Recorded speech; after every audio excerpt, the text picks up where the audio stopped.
Amém? Esse é a terceira sexta-feira que nós nos encontramos, já falamos, demos a visão geral do Salmo 91. O Salmo 91 é uma aliança de Deus. O Salmo 91 é uma conexão com a proteção de Deus. O Salmo 91, gente, é uma promessa de Deus de que Ele não vai abandonar você. O Salmo 91, ele é uma expressão de segurança na vida de todo crente.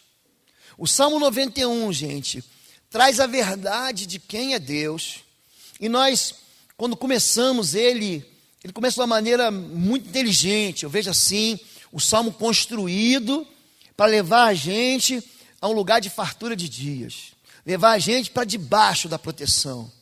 Aquele que habita no esconderijo do Altíssimo. Não só você, o esconderijo não só é um lugar que você se refugia quando você está sendo perseguido, mas é um refúgio num lugar intocado.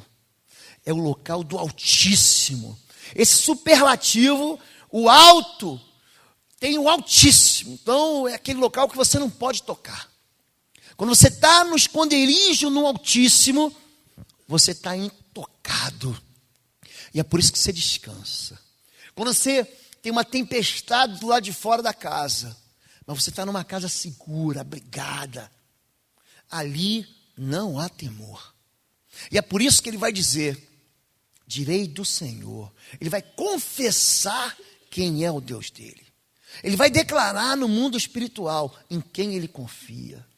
E a partir daí, ele começa a adotar, a trazer para si todo um escudo, toda uma proteção, toda uma armadura, toda uma muralha de defesa, que quando ele percebe, ele começa a falar assim, eu não tenho mais medo. Não temerei o terror noturno, nem a seta que voa de dia. Eu não temo a praga que assola o meio-dia. 1000 vão cair de um lado, 10.000 vão cair do outro. Vai vir um problema e ele vai embora. Depois vão vir mais 10 problemas, algo 10 vezes pior. Esses também vão ser rechaçados. Porque eu estou debaixo das asas do Senhor. Ele me protege. Jesus, ele quis proteger Israel. Capítulo 23 do livro de Mateus, Jesus diz, Jerusalém, Jerusalém, eu quis tanto te proteger. Eu quis você perto, você não quis. Eu te mandei profetas, tu que mata os profetas. Apedrejos que te são enviados. Quantas vezes eu quis você perto de mim, você não quis. Como uma galinha, coloca suas asas sobre os pintinhos. Eu quis assim te proteger, você não quis. Lugar de proteção em Deus é um lugar para quem quer se abrigar em Deus. Amém, queridos? Deus é um refúgio. Deus é um lugar onde você não tem mais medo. Vamos ler juntos? Aquele que habita no esconderijo do Altíssimo, a sombra do Onipotente descansará. Direi do Senhor, Ele é o meu Deus, o meu refúgio, a minha fortaleza, nele confiarei. Porque Ele te livrará do laço do passarinheiro e da peste perniciosa. Ele te cobrirá com as suas penas e debaixo das suas asas te confiarás. A sua verdade será o teu escudo e broquel. Não terás medo do terror de noite, nem da seta que voa de dia, nem da peste que anda na escuridão, nem da mortandade que assola o meio-dia. 1000 cairão ao teu lado, 10.000 à tua direita, mas não chegará a ti. Somente com os teus olhos contemplarás e verás a recompensa dos ímpios. Porque tu, ó Senhor, és o meu refúgio, no Altíssimo fizeste a tua habitação. Nenhum mal te sucederá, nem praga alguma chegará à tua tenda, porque os seus anjos darão ordem ao teu respeito, para te guardarem em todos os teus caminhos. Eles te sustentarão nas suas mãos, para que não tropeces com o teu pé em pedra. Pisarás o leão e a cobra, calcarás os pés o filho do leão e a serpente, porquanto tão encarecidamente me amou, também eu livrarei. Poloei em retiro alto, porque conheceu o meu nome, ele me invocará, e eu lhe responderei. Estarei com ele na angústia, e dela o retirarei, e o glorificarei, fartá-lo-ei com longura de dias, e lhe mostrarei a minha salvação. São 16 versículos do Salmo 91, amém? Esse salmo é o salmo. Esse salmo é tão importante que o diabo se preocupa com ele. Quando ele vai tentar Jesus, ele usa o salmo. Se lança daqui abaixo, porque está escrito que aos teus anjos dará ordens a teu respeito para que não tropece teu pé em pedra. Se tem um salmo que o diabo conhece, é esse aqui. Por quê? Porque é um salmo que fala da proteção. Se você ignorar esse salmo, você se desprotege. Quando Deus constrói sobre nós, não é que você está, figura bíblica do templo, você é o templo, é uma figura bíblica de um lugar que precisa de proteção.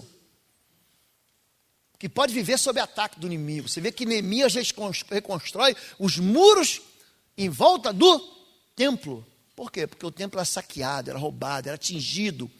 O templo era profanado. Então ele ora, busca Deus, jejua, confessa os pecados da nação, dos pais e reconstrói. Não reconstrói o muro da fazenda dele não, da casa dele não. Reconstrói o muro da cidade. E o livro de Neemias, por exemplo, fala de reconstrução em todas as áreas da nossa vida. Todos nós temos áreas, todos. Temos áreas que nós precisamos reconstruir. Amém? Direi do Senhor. Ele é o meu Deus, o meu refúgio, a minha fortaleza, e nele confiarei. Esse é o segundo versículo que fala sobre profetizar salvação, profetizar proteção.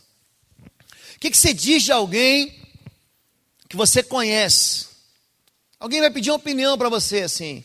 Você conhece lá o fulano, o Carlos, o Pedro, o José, o Joaquim, o Ricardo, o Oswaldo? Você conhece ele? Você não dá a sua opinião? Conheço. Boa gente, homem de Deus, servo do Senhor, honesto, trabalhador. Um homem que aí é para casar.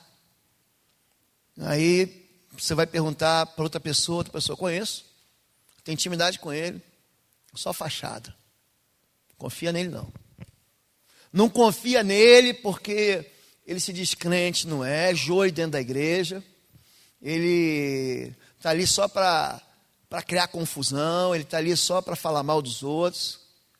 Quanto mais intimidade você tem com alguém, maior vai ser o teu discernimento, a percepção de quem é essa pessoa, e maior vai ser o crédito que vai dar para ela, ou não vai ter com ela. Confiança tem a ver com crédito. Você sabe que existem alguns institutos que cientificamente medem confiança do povo, do governo, medem confiança do povo na economia. Tem institutos que são internacionais, que dão notas para os países. Os Estados Unidos é um país 3 vezes A. Pode investir à vontade, é um país que não vai quebrar. Pode emprestar dinheiro, pode jogar dinheiro lá, que você está bem. Aí você vem para o Brasil. O Brasil foi rebaixado para B e B. Foi rebaixado. Quer dizer, a confiança não está mais com essa bola toda. O que é confiar, gente? Eu confio em você quando eu tenho certeza de que a gente combinou, você vai cumprir. Então, o que é uma dívida? Uma dívida é toda a promessa que eu faço para você, dizendo, eu vou fazer isso para você, eu vou cumprir, eu tenho uma dívida com você. Ele me prometeu, pronto, eu tenho uma dívida com você. Dívida não é só quando você vai no banco, pega emprestado lá, no cheque especial, no cartão de dívida, é uma promessa.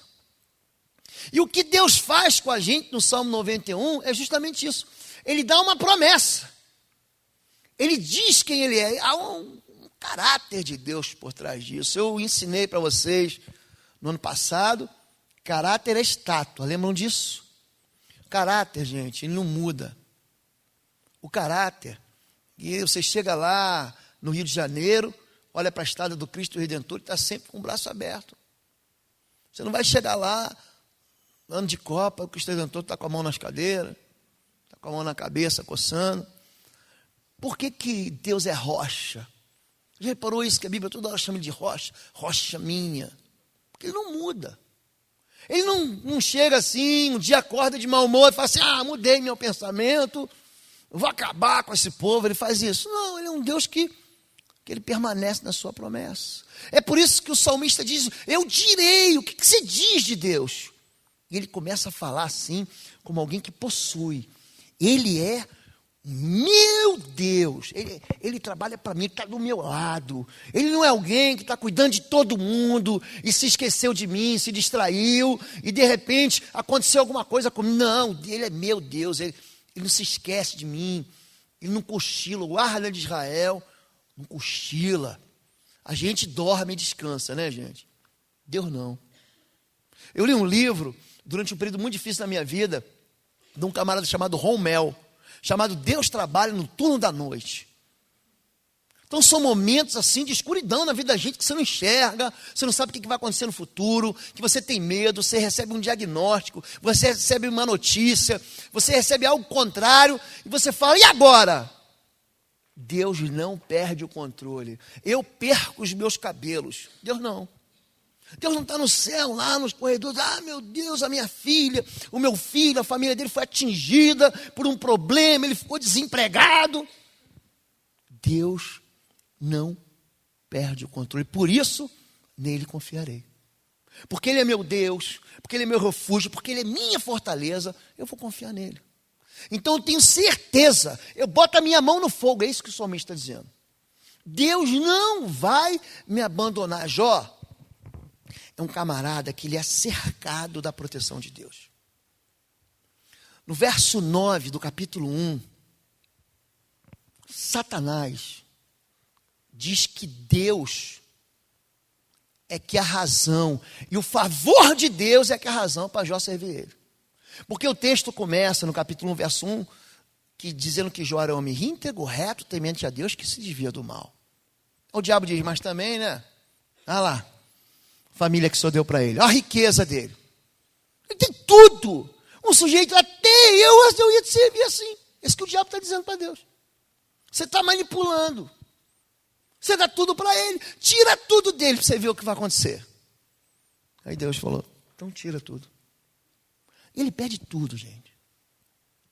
Uma das dores mais profundas que um ser humano pode sentir é a dor de você perder tudo.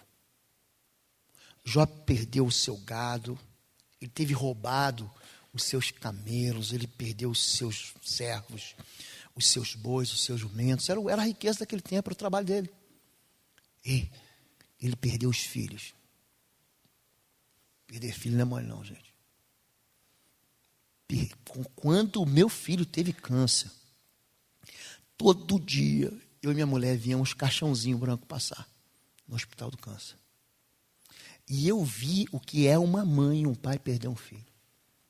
E foi por isso que eu me apaixonei por Deus. Eu fiquei doido com ele.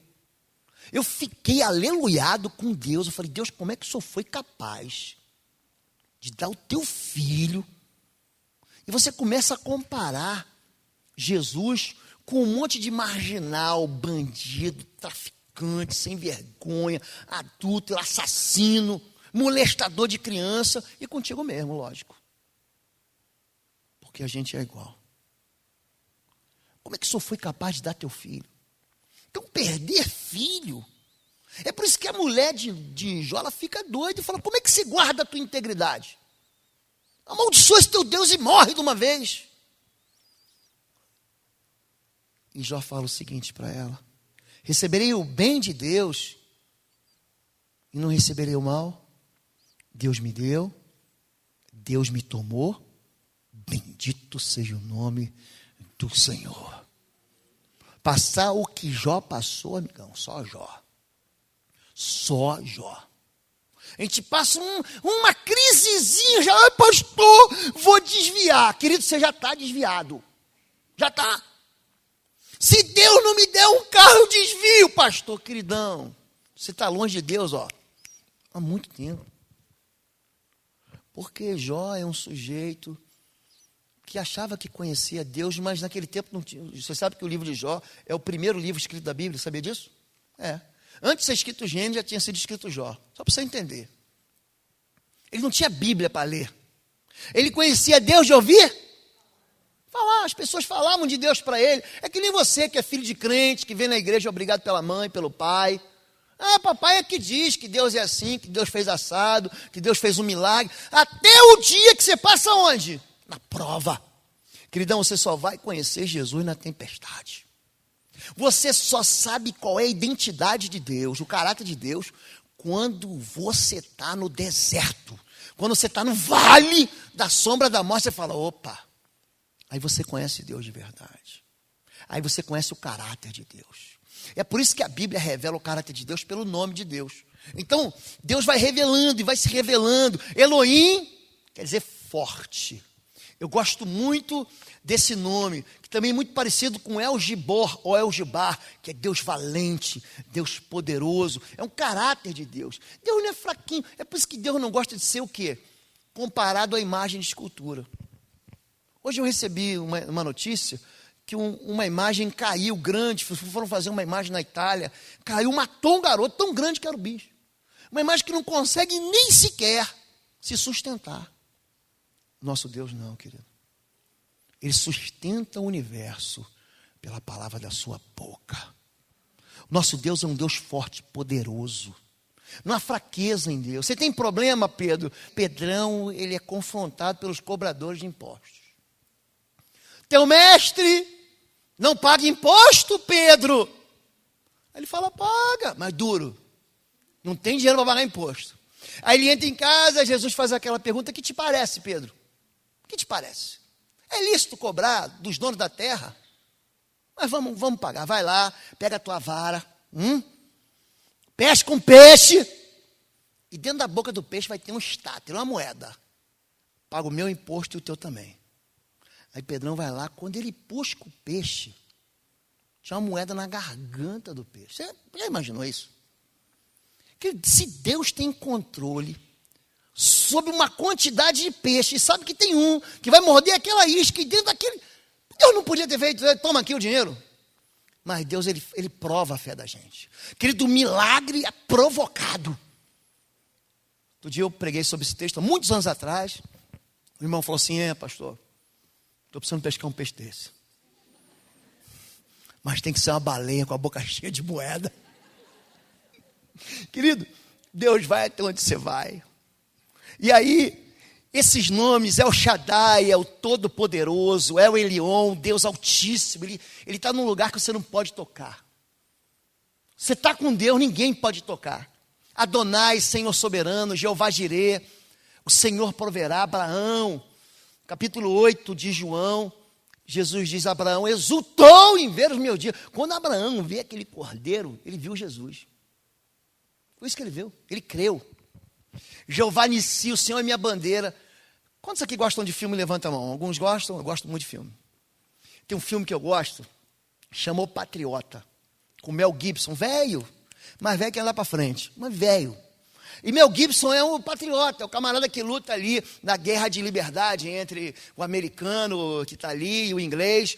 E aí eles estão perdendo a guerra, aí de repente Mel Gibson, o patriota, pega a bandeira dos Estados Unidos confederados. E ele caminha, todo mundo recuando. Ele pega aquela bandeira e avança. O exército era comandado pelas bandeiras. Deus é um Deus que avança sobre a tua derrota. E Deus é um Deus que te dá vitória no teu campo de derrota. Deus é que leva para você a bênção sobre o vale de Beraca. Deus é o Deus que faz o vale da morte se transformar em vale de bênção. Você entendeu por que Deus é Jeová Nissi? Ele é a tua bandeira. Entendeu, querido? É o caráter de Deus. Ele vai se revelando quem Ele é. Jeová Shalom, o Senhor é paz. Jeová Tzidkenu, o Senhor é nossa justiça. Jeová Shammah, o Senhor está aqui do meu lado, Ele é minha sombra. Será a tua sombra, a tua direita. Está vendo a minha sombra aqui? Você não está vendo, eu estou vendo. O Senhor está aqui, minha sombra, a minha direita. Se eu dou um passo, Ele dá um passo. Se eu dou outro passo, Ele dá outro passo. E a sombra me persegue, a sombra me alcança, a sombra não me abandona. A sombra de Deus está à minha direita. Sabe o que significa isso, gente? Que Deus não vai me abandonar, não. Eis que estarei convosco todos os dias até o fim. Até o fim dos séculos. Eu não sei que dia é esse. Porque o século vai ter fim. O fim dos séculos. Deus vai estar comigo até lá e contigo também. Jeová Tsavaot, ou Sabaote, é o Senhor dos exércitos. É nesse nome que Davi, em 1 Samuel 17, diz: tu vens para mim com espadas e lanças, mas eu vou em nome do Senhor dos exércitos, a quem tu se afrontou. E ali, no nome do Senhor dos Exércitos, ele vence. El-Gibor, esse eu gosto demais. Ou El-Gibar, é o Deus valente, é o poderoso. Quando Davi, ele é derrotado, Uzá, ele toca na arca do concerto, morre. Todo mundo está com medo, mas Davi tem que avançar sobre o inimigo. Ele diz, Jeová, ele é o El-Gibar. Ele fala assim, quando tu ouvires ouvidos de passo sobre as amoreiras, eu fui na tua frente, entreguei o rei na tua mão. Um rei mais poderoso que você. Eu entreguei ele na tua mão. Avança, porque eu te dei a vitória. Esse é o Deus Todo-Poderoso. Amém? Não tomarás o nome. O que você diz de Deus? Tem muita gente que toma o nome de Deus em vão. Não tomarás o nome do Senhor teu Deus em vão, porque o Senhor não terá por inocente o que tomar o seu nome em vão. Êxodo 20, verso 7, Levíticos 19, 12 diz, nem jurareis falso pelo meu nome, pois profanarás o nome do teu Deus, eu sou o Senhor. Tomar o nome de Deus é jogar sobre as costas largas de Deus as nossas fraquezas. Este garoto, o teu irmão não confiava em você, a gente jogando futebol de botão, você que é mais novo, nunca ouviu falar nisso, mas era a diversão da gente. Bola de gude, e aí você dizia, foi gol, ele não foi, não foi, jura por Deus, jura pela tua mãe mortinha, de cabelo arrepiado debaixo de um trem, juro, jurar, no nome de Deus, falar assim, agora o problema é teu, amigão, você jurou, porque no nome de Deus, Deus vai te cobrar isso, tomar o nome de Deus em vão, tornar o nome de Deus sem valor, foi você dizer a respeito de Deus aquilo que não é verdade. Pastor, então quer dizer que eu posso falar, ai meu Deus do céu, pode falar à vontade. Ai meu Jesus Cristo, pode falar à vontade.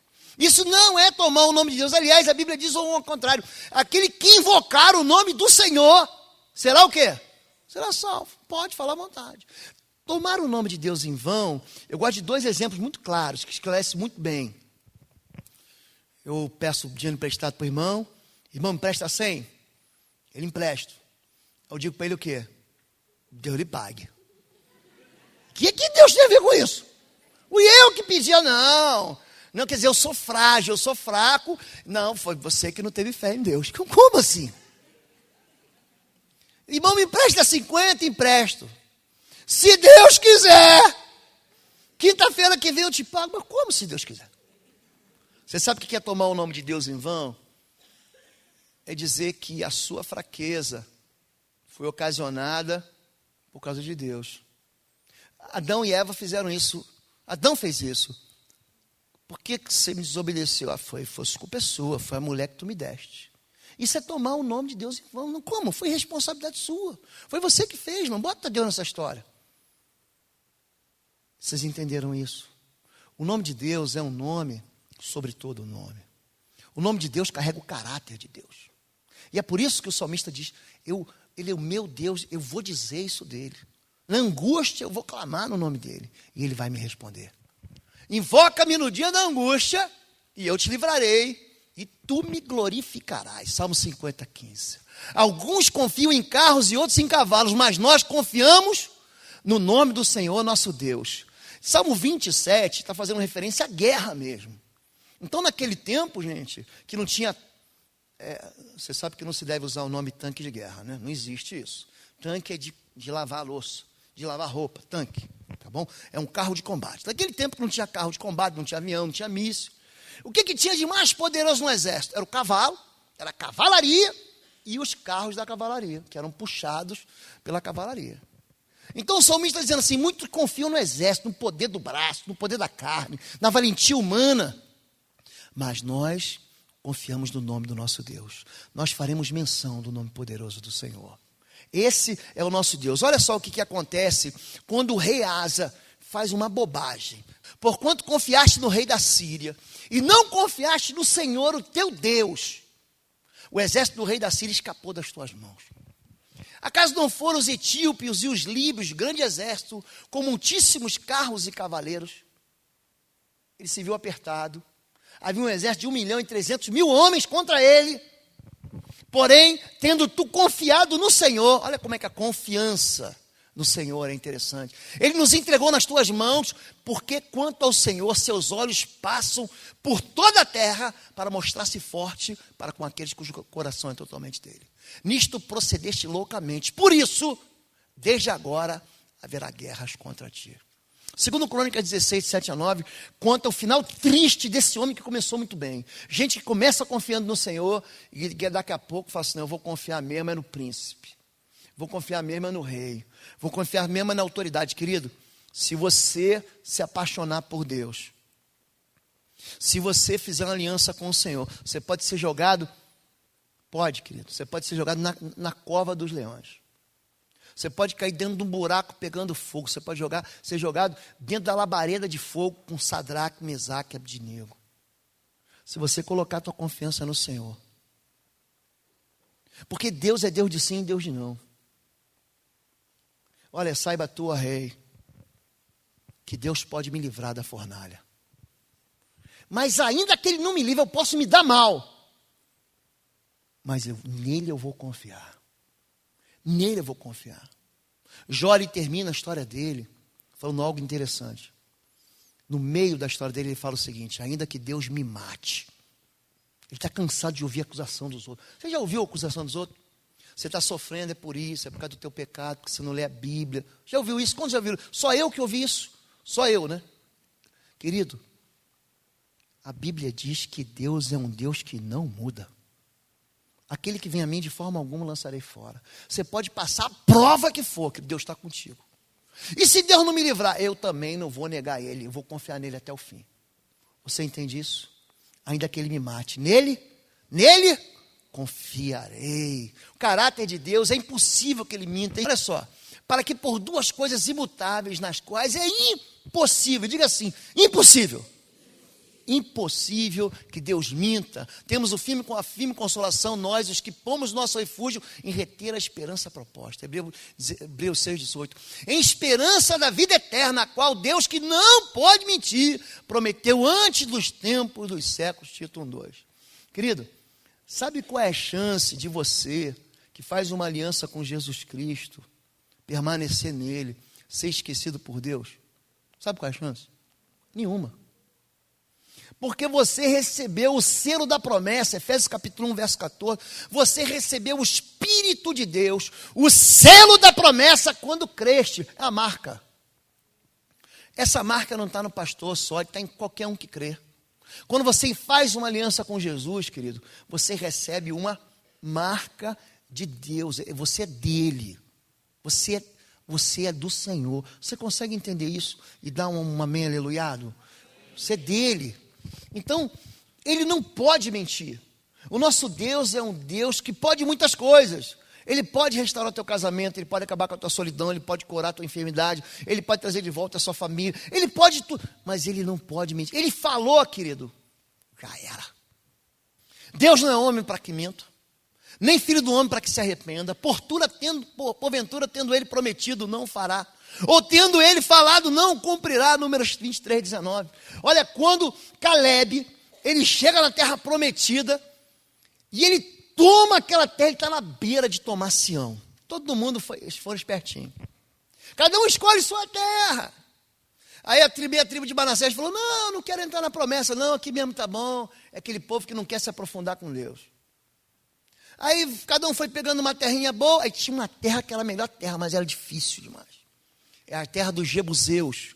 Lá em cima, os gigantes moravam com fortalezas. É lá que depois vai ser construída a fortaleza de Sião. Ali que vai ser construído o templo de Deus. Ali que Jesus vai ser crucificado.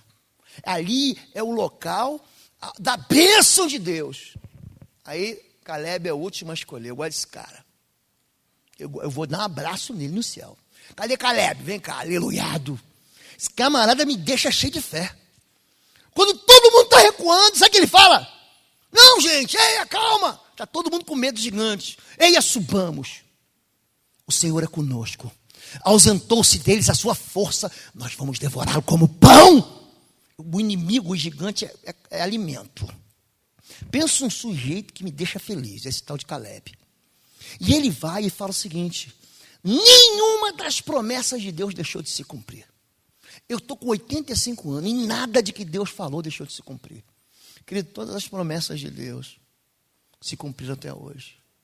Eis que a virgem conceberá, dará luz a um filho. E tu, Belém Efrata, de forma alguma é das menores da tribo de Israel, porque de ti sairá o Messias, aquele que há de regir com cetro de ferro. Todas as promessas de Deus se cumpriram e vão se cumprir. E você entende por que Deus não pode mentir? A palavra dele vai fazer o que apraz.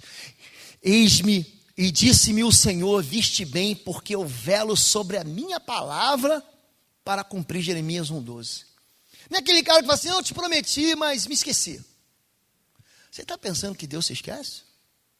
Sabe o que Deus diz para a gente no dia do juízo?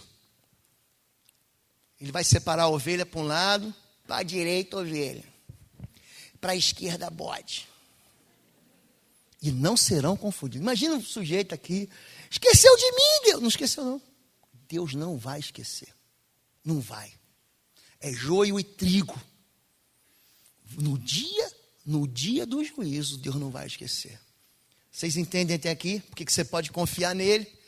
Porque assim como descem a nuvem e a neve dos céus, a nuvem desce, a neve desce, para lá não tornam, mas regam a terra e fazem produzir e brotar e dar semente ao semeador e pão que come, assim será a palavra que sai da minha boca. Ela não voltará para mim vazia, antes fará o que me apraz e prosperar naquilo para que enviei. Isaías 55, 10, 11. Querido, Deus falou, pega essa promessa, se agarra nela e não solta mais. Porque vai cumprir. Pode confiar nele. Direi do Senhor, ele é meu Deus, o meu refúgio, a minha fortaleza. Deus, nele eu confiarei. Jesus Cristo, o caráter de Deus e seu propósito que não muda. Jesus Cristo é o mesmo ontem, é o mesmo hoje e eternamente. Mas este, porque permanece eternamente, tem um sacerdócio perpétuo.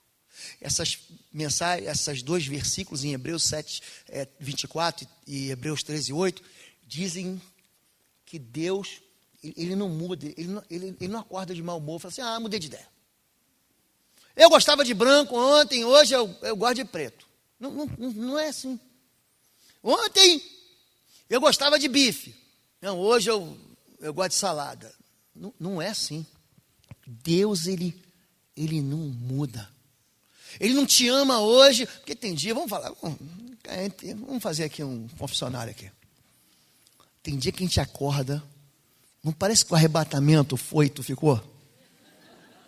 Não é verdade, gente? Tem dia que você acorda e fala assim, que a igreja subiu. Mas tem dia que não acontece isso, gente. Toda boa dádiva e todo dom perfeito vem do alto, descendo do Pai das luzes, em que não há mudança, nem sombra de variação. Tiago 1,17.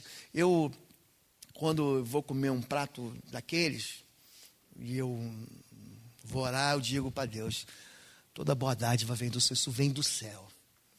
Então tem aqueles quitutes, né? Aqueles negócios que a avó da gente faz, que a esposa da gente faz, que meu filho, por exemplo, faz uma comida muito boa. Eu mesmo não sei fazer nada. Mas eu glorifico, digo, veio do Pai das luzes, veio do alto céu, veio do Senhor, veio como boa dádiva, porque Deus não muda, não há mudança, nem sombra de variação. E esta é a confiança que temos nele. Se pedimos alguma coisa segundo a sua vontade, ele nos ouve. Se vós estiveres em mim e minhas palavras estiverem em vós, pedireis tudo o que quiseres e vos será feito. Há um apelo de Deus, há um desafio de Deus para você confiar nele. Eu queria muito que você parasse de reclamar. Muito. E que você começasse a orar. Pede para Deus. Pede para Deus. Eu passando uma situação assim muito difícil, uma ocasião aí, eu entrei no lugar, a palavra de Deus está escrito o quê? Você vai falar assim, pastor, querido, não foi eu que inventei a Bíblia, não foi eu que escrevi. Foi Deus que escreveu. Passarão os céus e a terra, essa palavra vai permanecer. Quantos aqui lembram do livro Código da Vinci? Lembram disso aí? Foi uma febre. Acabou. Alguém mais fala de Código da Vinci? A Bíblia permanece lá. Um livro que se levantou para duvidar. Você vai ver que isso é o espírito do anticristo. O mentiroso.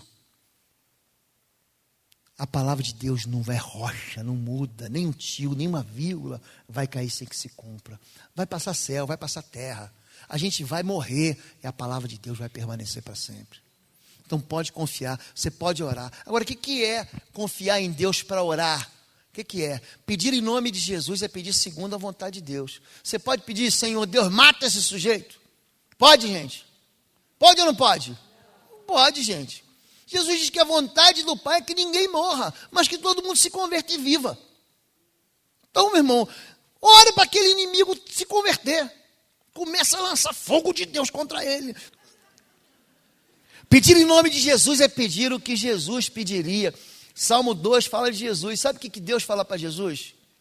Pede-me as nações e te darei por herança. Pede. Pede. Pede. Se você pedir, Deus vai te ouvir.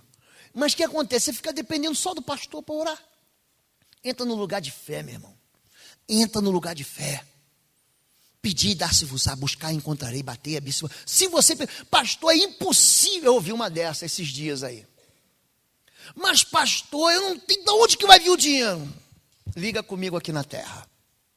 Senhor Deus, eu concordo em nome de Jesus que o Senhor vai me dar livramento. Pronto. Mas no dia seguinte. Por quê? Porque Deus é um Deus que vela sobre a sua palavra para cumprir. Amém, querido? O que é pedir em nome de Jesus? É pedir em seu nome, é como agir por procuração. Você tem uma procuração para você agir no nome dele. Não é minha vontade que será feita por meio de Jesus, mas é a vontade dele que vai se realizar pela minha vontade. Então, querido, se Deus quer te alegrar, pede para que sua alegria se cumpra. Eu tenho mais 5 minutos, vamos lá. Se com a tua boca confessares ao Senhor Jesus, em teu coração creres que Deus o ressuscitou dentre os mortos, será salvo. Visto que com o coração se crê para a justiça, e com a boca se faz confissão para a salvação. Romanos 10, de 9 a 10. Tem gente que fala assim para mim, pastor, eu vou orar em silêncio, porque o diabo vai ouvir. Quantos já ouviram isso? Vou orar em silêncio, porque o diabo vai ouvir. Querido, eu quero que ele ouça. Você não precisa ter medo dele não, querido. Ele tem que ter medo de você. Se você invocar o nome do Senhor, você vai ser salvo. Você tem que dizer de Deus, você tem que profetizar. Eu direi do Senhor. Quem é o teu Deus? Será que o teu Deus é tão frágil? Querido, Deus é o Deus da impossibilidade.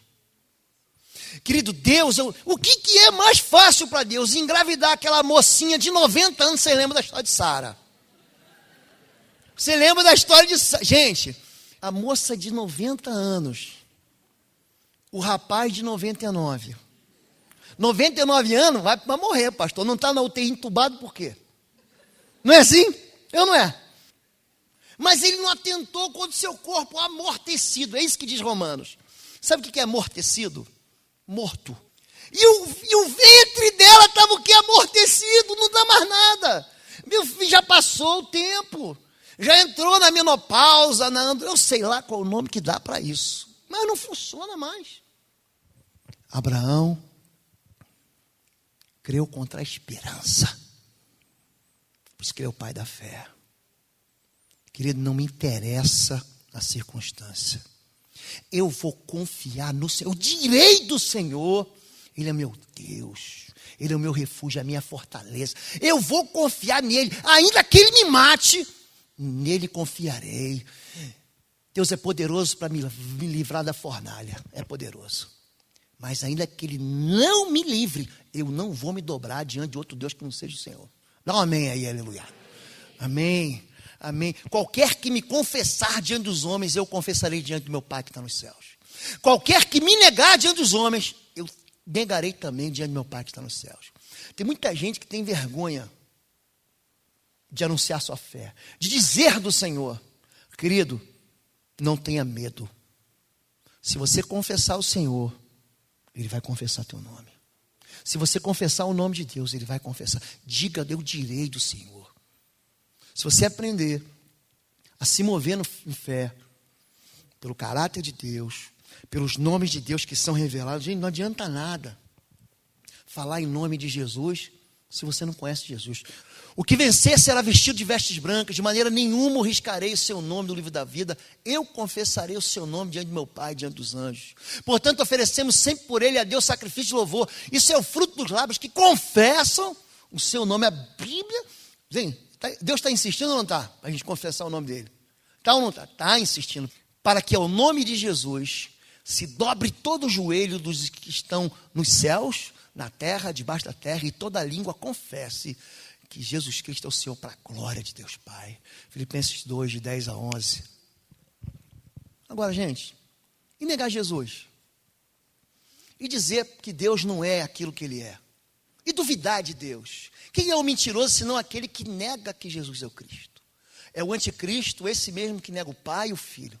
Qualquer que nega o Filho, também não tem o Pai. Mas aquele que confessa o Filho, tem também o Pai. Primeira carta de João, capítulo 2, de 22 a 23.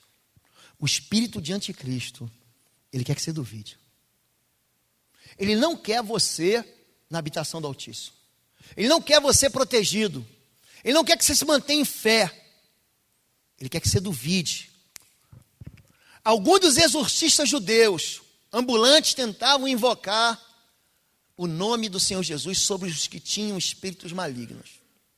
Judeus, ambulantes, que tentavam invocar o nome do Senhor Jesus sobre os que tinham espírito maligno.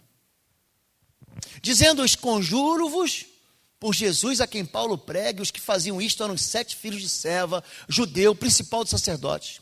Respondendo, porém, o espírito maligno, pessoa endemoniada, disse: conheço a Jesus e bem sei quem é Paulo, mas eu não conheço você não. Mas vós, quem sois? E saltando neles, o homem que tinha espírito maligno, e assenhorando-se de todos, pôde mais do que ele, de tal maneira que nus e feridos fugiram daquela casa. Atos 19, de 13 a 16. Querido, não é só você dizer que crê em Deus. Crê que há um Deus, faz o bem, porque o diabo também crê. Os demônios creem e tremem. Crer em Deus é muito mais do que crer que Ele existe. Crer em Deus é confiar que a palavra dele é verdade. É obedecer. Por que você deve honrar teu pai e tua mãe? Não, é porque Deus vai me dar fartura de dias. Vai, é mandamento com promessa. Mas por que Deus se alegra com a tua fé quando você honra o teu pai e tua mãe? Mas meu pai é ruim, pastor. Mas a minha mãe é ruim, pastor. Porque Deus é pai. Se você consegue honrar teu pai que você vê, você vai honrar a Deus que você não vê. E Deus vai te honrar. A fé honra a Deus. Então Deus honra a fé. Se você consegue obedecer naquilo que você enxerga, Deus vai te levar para um lugar de promessa naquilo que você não vê, mas crê. Amém? Tu guardarás em perfeita paz aquele cujo propósito está firme, porque em ti confia. Cuidado, irmãos, para que nenhum de vocês tenha um coração perverso e incrédulo, que se afaste do Deus vivo. Portanto, irmãos, temos plena confiança para entrar no Santo dos Santos pelo sangue de Jesus. Ainda que Ele me mate, nele expirarei. Essa expressão, para encerrar, direi do Senhor, é uma expressão profética. Você fala daquilo e daquele que você conhece. Se você experimentar conhecer a Deus, eu não estou falando para você que você tem que ser evangélico. Não disse isso. O céu, querido, é lugar de gente transformada. O céu é lugar de gente lavada no sangue da cruz, no sangue do Cordeiro. Quem vai entrar no céu não é o bonzinho. Quem vai entrar no céu é aquele que entregou sua vida ao Senhor. Quem entra no lugar de proteção é aquele que escolhe o Senhor. Quem entra no lugar do refúgio, que habita no esconderijo, é aquele que diz: Senhor, eu confiei na minha vida, na minha inteligência, na minha sabedoria, no meu dinheiro, na minha saúde, no meu corpo, na minha família, mas agora eu confio no Senhor. Agora eu jogo tudo isso fora. e eu passo a confiar somente no Senhor. Quando você faz isso, querido, Deus te abriga, Deus te leva para o alto, Deus te leva para o esconderijo do Altíssimo, onde você não vai ser tocado. Amém?